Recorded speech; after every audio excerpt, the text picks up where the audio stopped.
بسم اللہ الرحمن الرحیم رب اشرح لی صدری ویسر لی امری واحلل عقدۃ من لسانی یفقہوا قولی۔ آپ کی خدمت میں کل عرض کیا تھا حضرت ابراہیم علیہ السلام کا واقعہ، وہیں سے داستان آگے بڑھاتے ہیں۔ کل عرض کیا تھا ابراہیم علیہ السلام نے اپنی مشرک قوم کو دعوت دی، لیکن قوم نے ان کی دعوت کو سمجھنے کے باوجود رد کر دیا، ریجیکٹ کر دیا۔ اور آج بڑے دلچسپ واقعات آج کے اس قصے میں سارے کے سارے قرآن مجید سے، یعنی وہ قرآن مجید کی آیات کا تسلسل کے ساتھ ترجمہ بھی ہے اور واقعہ بھی ہے، تو بلکہ مختلف واقعات ہیں۔ تو آج کا یہ جو سیگمنٹ ہے، ایک نبی کے بھی واقعات ہیں اور قرآن میں درج واقعات بھی ہیں، قصص الانبیاء بھی ہے، قصص القرآن بھی ہے۔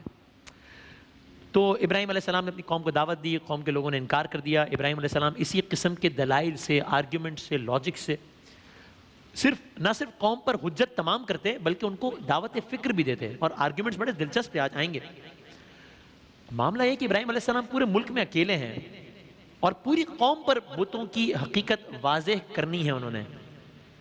تو ایک مرتبہ یہ ہوا کہ ایک تہوار تھا، تو تہوار کے موقع پر ابراہیم علیہ السلام نے پوری قوم اور جو مطلب پجاری وغیرہ تھے جو بتوں کو پوجتے تھے ان کو سمجھانے کے لیے اور ان پر اتمام حجت کرنے کے لیے ایک تدبیر کی۔ کیا تدبیر کی؟ خوبصورت سورہ انبیاء کی تسلسل کے ساتھ آیات ہیں، 54 سے لے کے 64 تک سنیے، لطف لیجئے۔ ترجمہ ہے اور مفہوم بھی ساتھ ساتھ۔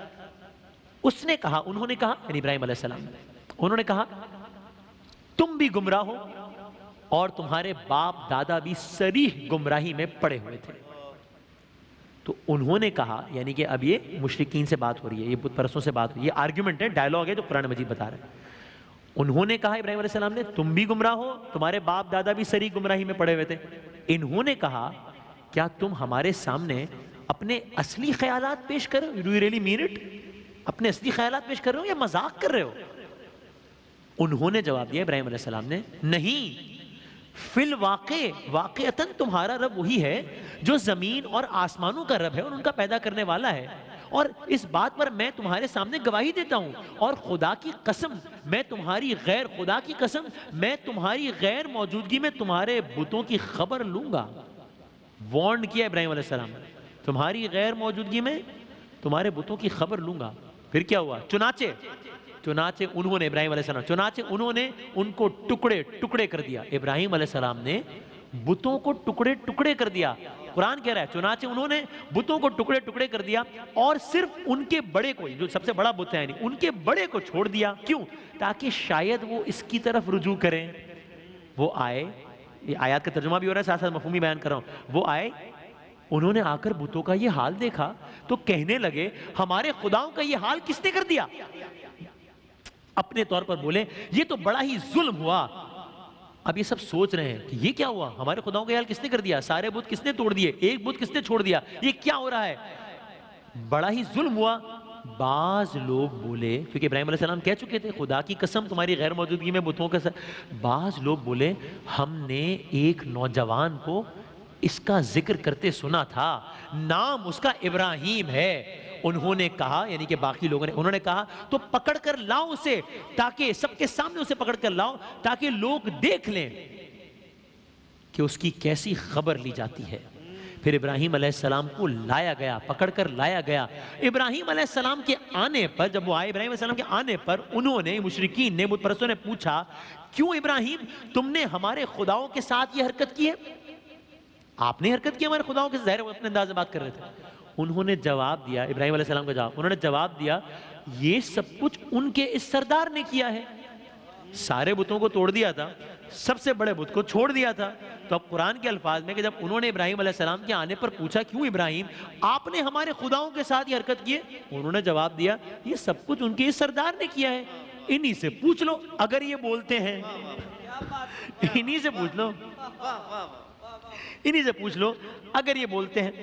یہ سن کر، اب اللہ اکبر، آیا سنیے، یہ سن کر وہ لوگ، بت پرست، یہ سن کر وہ لوگ اپنے ضمیر کی طرف پلٹے، قرآن کے الفاظ ہیں، یہ سن کر وہ لوگ اپنے ضمیر کی طرف پلٹے اور اپنے دلوں میں کہنے لگے واقعی تم خود ہی ظالم ہو، مگر اب دیکھیں کس طریقے سے شیطان پھر پہلے خود سیلف ریئلائزیشن ہو گئی کہ بات تو بالکل ٹھیک ہے، بڑی لاجیکل بات ہے. یہ سن کر وہ لوگ اپنے ضمیر کی طرف پلٹے، دلوں میں کہنے لگے واقعی تم خود ہی ظالم ہو. مگر پھر ان کی مت پلٹ گئی اور ابراہیم علیہ السلام سے کہنے لگے اور بولے تم جانتے نہیں ہو کہ یہ بولتے نہیں ہیں. تو پھر ابراہیم علیہ السلام سے کہہ رہے ہیں کہ جب انہوں نے کہا اس سے پوچھ لو، اگر یہ بولتے ہیں ان سے پوچھ لو کہ کس نے کیا یہ، تو پھر ان کی مت پلٹ گئی. بولے تم جانتے نہیں ہو کہ یہ بولتے نہیں ہیں. ابراہیم علیہ السلام نے کہا پھر کیا تم اللہ کو چھوڑ کر ان چیزوں کو پوج رہے ہو جو نہ تمہیں نفع پہنچانے پر قادر ہیں نہ تمہیں نقصان پہنچا سکتے ہیں؟ تف ہے تم پر اور تمہارے ان معبودوں پر جن کی تم اللہ کو چھوڑ کر پوجا کر رہے ہو. کیا تم کچھ بھی عقل نہیں رکھتے؟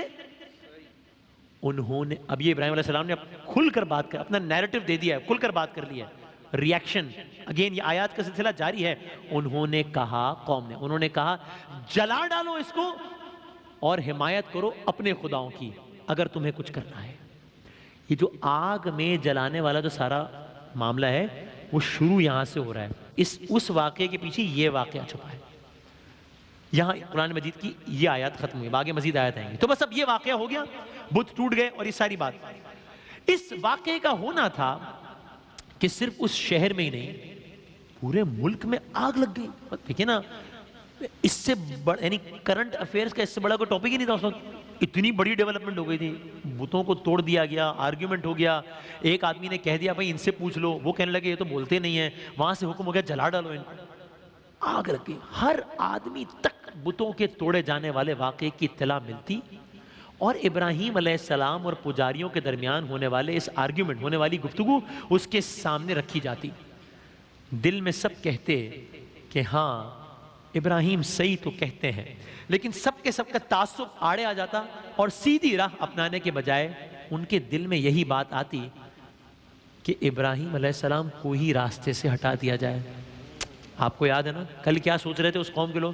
صالح علیہ السلام کو ہی راستے سے ہٹا دیا جائے. تو بس دباؤ بڑھتے بڑھتے یہاں تک پہنچا. اب بہت ساری ڈیٹیلز کو ہم سکپ کر کے آگے بڑھتے ہیں کہ ایک روز ابراہیم علیہ السلام کو گرفتار کر لیا گیا. گرفتار کر کے ابراہیم علیہ السلام کو نمرود کے دربار میں پیش کیا گیا. آپ کو یاد ہے یہ وہی نمرود جس کو بتایا گیا تھا کہ ایک بچہ تمہارے دور میں، کل میں نے شاید غالباً غلطی سے کہہ دیا تھا کہ تمہارے گھر میں پیدا ہوگا، ظاہر گھر میں نہیں، اس دور میں پیدا ہوگا، اور جس کی اور جو تمہارے حکومت کا تختہ الٹ دے گا. اور پھر نمرود نے کہا تھا کہ پھر اس کا بڑا آسان سا حل ہے، جو بچہ پیدا ہوتا ہے اس کو مار دو. 1,00,000 تک بچے مار دیے گئے تھے، یاد ہے آپ؟ آج وہی نمرود ہے، اس کا دربار ہے اور سامنے ایک شخص ہے کہ جنہوں نے یہ سارا معاملہ کیا ہے. اور اب ابراہیم علیہ السلام اور نمرود کا دربار. تو میں یوں کہوں کہ ایک طرف اکیلے ابراہیم علیہ السلام ہیں، جاہو جلال ہے، روب ہے، دبدبہ ہے، اللہ کے ولی ہیں، اللہ کے نبی ہیں. دوسری طرف جھوٹا زمینی خدا ہے اور اس کے لاکھوں پیروکار ہیں. اب یہ سارا منظر کیا ہے؟ اس دربار میں کیا آرگیومنٹ ہوئی، کیا بات ہوئی؟ پھر چلتے ہیں قرآن مجید کی طرف. اب آئیے، یہ ہے سورہ بقرہ. پہلے سورہ انبیاء کی آیت تھی، اب سورہ بقرہ کی آیت. ترجمہ فرمایا کیا تم نے اس شخص کے حال پر غور نہیں کیا؟ اچھا میں اپنی بات بتا رہا ہوں صرف آپ، کیونکہ میری کوئی اوقات نہیں ہے کہ میں کسی کو کوئی ٹپ دوں یا لیکچر دوں یا درد دوں. میں نے قرآن مجید جو پچھلے سال کوشش کی کہ ذرا پڑھنے کی، تو مجھے اس طرز کے واقعات نے زیادہ مائل کیا کہ ظاہر ایک دلچسپی پیدا ہوتی ہے جب آپ تراجم میں واقعات دیکھتے ہیں. تو ترجمہ، کیا تم نے اس شخص کے حال پر غور نہیں کیا جس نے ابراہیم سے جھگڑا کیا تھا؟ کیا تم نے اس شخص کے حال پہ غور نہیں کیا جس نے ابراہیم علیہ السلام سے جھگڑا کیا تھا؟ جھگڑا کیا تھا؟ جھگڑا اس بات پر، قرآن کے الفاظ، جھگڑا اس بات پر کہ ابراہیم کا رب کون ہے، اور اس بنا پر کہ اس شخص کو اللہ نے حکومت دے رکھی تھی. ٹھیک؟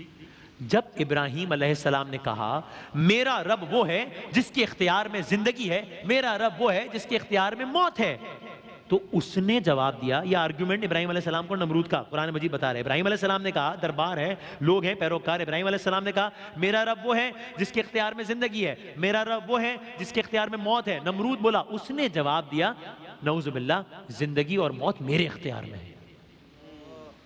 چیلنج کیا اس نے سامنے, زندگی اور موت میرے اختیار میں, نعوذ باللہ.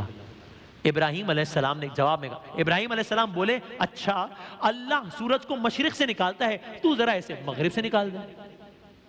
یہ سن کر وہ منکر حق ششدر رہ گیا, مگر اللہ ظالموں کو راہ راست نہیں دکھایا کرتا. تو اب یہ کنورزیشن بھی قرآن نے بتائی. کیا ہوا؟ ابراہیم علیہ السلام نے دیکھا نمرود کا دربار ہے, تخت. ابراہیم علیہ السلام نے دیکھا ایک بظاہر ایک خوش شکل انسان نہیں ہے بہت زیادہ, کوئی ایسا انسان نہیں اس کو بہت خوش شکل کہا جا سکے, بیٹھا ہے تخت پر بیٹھا ہے, اور اس انسان کے ارد گرد بڑے خوبصورت غلام اور کنیزیں خدمت میں بجا آوری کو حاضر ہیں. اب قرآن کی آیت ختم ہو گئی ابھی ڈیٹیلز. تو آپ نے پوچھا یہ کون ہے؟ لوگوں نے کہا یہی تو ہمارا خدا ہے, نعوذ باللہ, یہی تو ہمارا خدا ہے. نمرود تھا وہ, اور یہ سب ہم سب اس کی مخلوق ہیں. آپ دیکھیں یعنی پروپیگنڈا کس حد تک انسان کو بیوقوف کرتے ہیں کہ وہ ایکچولی اس کو خدا مانتے تھے. فرمایا بھلا یہ کیسے خدا؟ اب آپ ذہن میں رکھیے ابراہیم علیہ السلام کا طریقہ کار کہ وہ ہر بات کو لاجکلی پہلے ایک آرگیومنٹ دیتے ہیں, پھر وہ آرگیومنٹ کس طرح غلط ثابت ہوتا ہے. جس طرح پہلے کہا تھا کہ ہاں سورج ہی خدا ہے, پھر غلط ثابت کیا اس آرگیومنٹ کو. تو بولے کہ یہ کیسے خدا ہو سکتا ہے جو اپنے آپ کو اپنی مخلوق سے بہتر نہیں بنا سکا؟ یہ تو اتنا خوش شکل نہیں, اس سے زیادہ خوش شکل تو باقی لوگ ہیں. یہ کیسے خدا؟ یہ تو کامل ہی نہیں ہوا بھائی. یہ کیسے خدا جو اپنے آپ کو اپنی مخلوق سے بہتر نہیں بنا سکا؟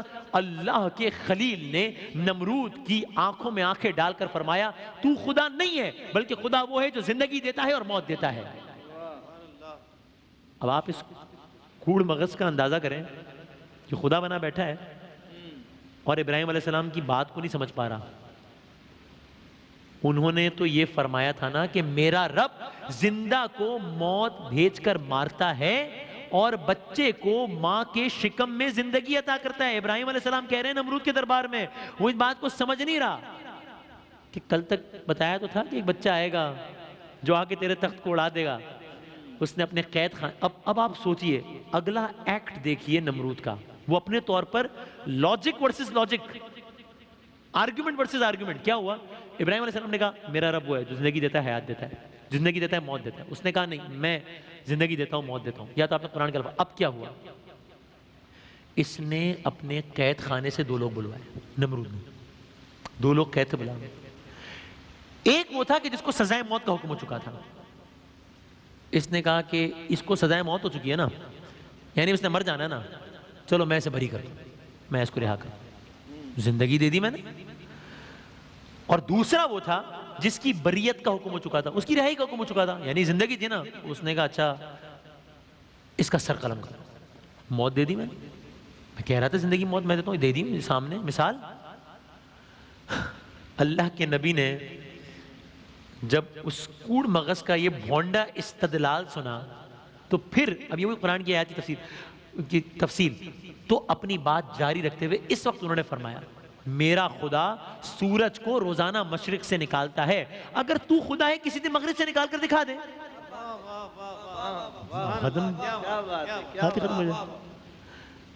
اب نمرود کو بھی یقین ہو گیا کہ وہ بچہ جس سے میں اتنا خائف تھا یہی ہے جو آج حقیقی خدا کا نمائندہ بن کر میری جھوٹی خدائی کی تباہی کے در پہ ہے.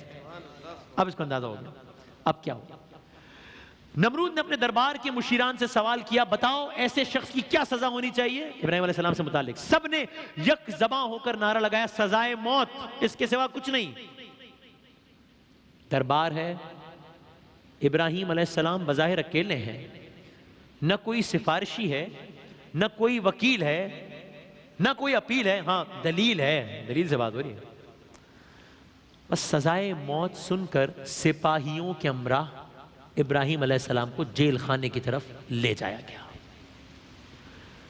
گئے تھے توحید پروردگار کا پیغام پہنچانے کے لیے, پلٹے ہیں قیدی بن کر. مگر چہرہ اشاش بشاش, مگر طبیعت مطمئن. ایک سپاہی نے پوچھ لیا اے ابراہیم آپ کو سزائے موت سنائی گئی, آپ مسکرا رہے ہیں. فرمایا اس شخص نے موت کا حکم سنایا ہے جس کے اختیار میں موت ہے ہی نہیں, اس کے اختیار میں ہی نہیں موت, تو پھر کیسا غم. میرا خدا وہ ہے جس کے قبضہ قدرت میں موت و حیات ہے. وہ اگر موت دے دے کوئی ٹال نہیں سکتا, وہ زندگی بخش دے کوئی گھٹا نہیں سکتا. یہ ایمان. اب ابراہیم علیہ السلام قید خانے میں وقت گزار رہے ہیں. یہاں قید خانے میں ایک ایک دن گزر رہا ہے, اور وہاں پورے ملک میں دوسرا عالم ہے. کیا پورے ملک میں ابراہیم علیہ السلام کو سزا کے طور پر جلانے کے لیے ایک زمینی آگ کی تیاری شروع ہو گئی ہے. آگ جلاؤ. یہ شخص کہ جس نے ہمارے خداؤں کے ساتھ یہ کیا تھا, یہ شخص کہ جس کے بارے میں نمرود نے فیصلہ سنا دیا کہ اس کو جلایا جائے گا, ایسی آگ ہو. اور اپنے طور پر میں یعنی ان کے الفاظ یا مفہوم کہ ایسی ایگزامپل سیٹ کریں کہ آئندہ کوئی جرت نہ کرے. پھر پورے ملک میں آگ جلانے کی تیاری ہو رہی ہے. آگ کو بھڑکایا جانا شروع کیا گیا. آگ لگائی گئی, آگ بھڑکائی گئی, آگ پھیلائی گئی, مزید پھیلائی گئی. کچھ روایات میں آیا اتنی پھیلائی گئی کہ آگ اتنی بھڑکائی گئی کہ اس کی گرمی, اس کی تپش, اس کی حدت میلوں تک محسوس ہوتی تھی. بعض روایت میں آیا ہے کہ اتنی آگ بھڑکائی گئی کہ کسی پرندے کی ہمت نہیں ہوتی تھی کہ وہ اس آگ کے اوپر بلندی سے بھی گزر سکے. اور اس زمینی آگ کی ایک خوبی کہیں, ایک فیچر کہیں یہ بھی تھی کہ ملک کا شاید ہی کوئی فرد, چاہے وہ مرد ہو یا عورت, بچہ ہو یا بوڑھا, اس نے اس آگ کو بھڑکانے کے لیے اپنے حصے کی لکڑیاں اور جلانے کا مختلف سامان نہ شامل کیا. سب لگے ہوئے تھے. اس آگ کو دہکانے میں ہی 10 دن سے زیادہ لگ گئے. 10 دن سے زیادہ لگ گئے. یعنی آپ سوچئے ایک انسان کو جلانے کے لیے جو آگ چاہیے ہوتی ہے وہ 10 منٹ میں لگ سکتی ہے. 10 دن. اور یہ اسٹیٹ لیول پر ایک ارینجمنٹس ہو رہے ہیں, اسٹیٹ لیول پہ احکامات جاری کیے گئے ہیں. آگ کو دہکانے میں پہلا دن گزرا, دوسرا گزرا, 5واں, 8واں, 10 دن ہو گئے. اب جب یہ آگ اپنے عروج پر پہنچی تو انہیں معلوم ہوا کہ اب وہ اپنے مقصد میں کامیاب ہو گئے. مثالی آگ لگا دی گئی ہے. اب وہ اپنے خداؤں کو برا کہنے والے ابراہیم علیہ السلام کو اذیت ناک طریقے سے موت دینے کی ان کی خواہش پوری ہونے جا رہی ہے. لیکن ایک نیا مسئلہ درپیش ہو گیا. کیا؟ اتنی شدید آگ لگا دی گئی کہ سوال یہ درپیش ہوا کہ اس آگ میں ڈالا کیسے جائے ابراہیم علیہ السلام. اتنی کون جائے گا, کون, کیسے, کیا کریں گے؟ اب ظاہر اس دور, یہ آج کی بات تو نہیں ہو رہی, کوئی جہاز تو نہیں تھے, ہیلی کاپٹرز تو نہیں ہوتے تھے, اور اس جیسا واقعہ روئے زمین پر اس انداز سے پہلے پیش بھی نہیں آیا تھا. کیا کریں, آگ میں ڈالیں کیسے؟ پھر اجلاس ہوئے, پھر میٹنگز بھی کہ بھائی آگ تو بھڑکا دی ہے, یہ سب ڈالیں کیسے آگ میں. ان کے اس دور کے بڑے بڑے انجینئرز اس مسئلے کے حل کے لیے بیٹھے, اور ایک روایت کے مطابق تاریخ انسانی کی جو پہلی منجنیق تھی وہ وجود میں آئی. یعنی وہ مشین جو توپ یا غلیل کی مانند ہوتی ہے جس کے ذریعے بہت دور سے آپ کوئی چیز اچھال کر پھینک سکتے ہیں, وہ بنائی گئی پھر اس مقصد کے لیے. بادشاہ کو اطلاع دی گئی آگ تیار ہے, آگ کا عظیم الشان الاؤ تیار ہے. بادشاہ اپنے محل سے نکلا, شدید گرمی کا اسے احساس ہوا, حالانکہ موسم سرد تھا. بادشاہ نے اپنے وزراء سے پوچھا ارے اتنی گرمی کیسی ہے؟ اس کے وزراء نے بتایا یہ گرمی اس آگ کی گرمی ہے. بس بادشاہ نے اپنا ارادہ ترک کیا, فیصلہ کیا کہ وہ یہ سارا منظر اپنے محل کی چھت سے دیکھے گا.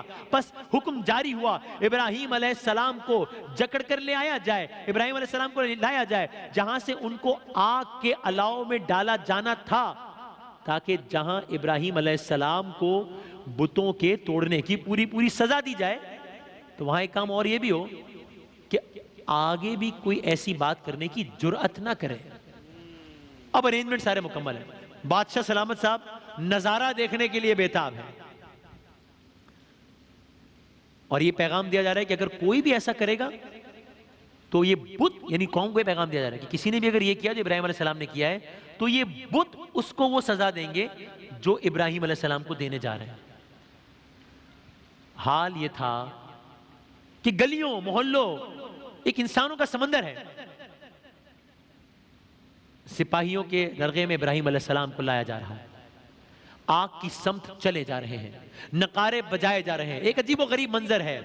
آسمان نے ایسا منظر پہلی مرتبہ دیکھا کہ اس انداز کی آگ روشن ہے, لیکن وہ عظیم ذات ابراہیم علیہ السلام کی انتہائی شان سے چلی جا رہی تھی. کیا مجال ہے کہ ماتھے پہ شکن ہو, کیا مجال ہے کہ پاؤں میں لغزش ہو، کیا مجال ہے کہ آنکھوں میں مایوسی ہو، کیا مجال ہے کہ چہرے پر خوف ہو. زمین و آسمان کی ہر مخلوق میں ایک تہلکا مچ گیا. روایات میں آیا حضرت جبرائیل علیہ السلام نے عرض کی پروردگار زمین پر تیرا واحد عبادت گزار آگ میں دھکیلے جا رہا ہے، اسے بچائے. رب جلیل بولا امتحان تو خلیل کا ہے اور یہاں یہ سوال جبرائیل کا ہے.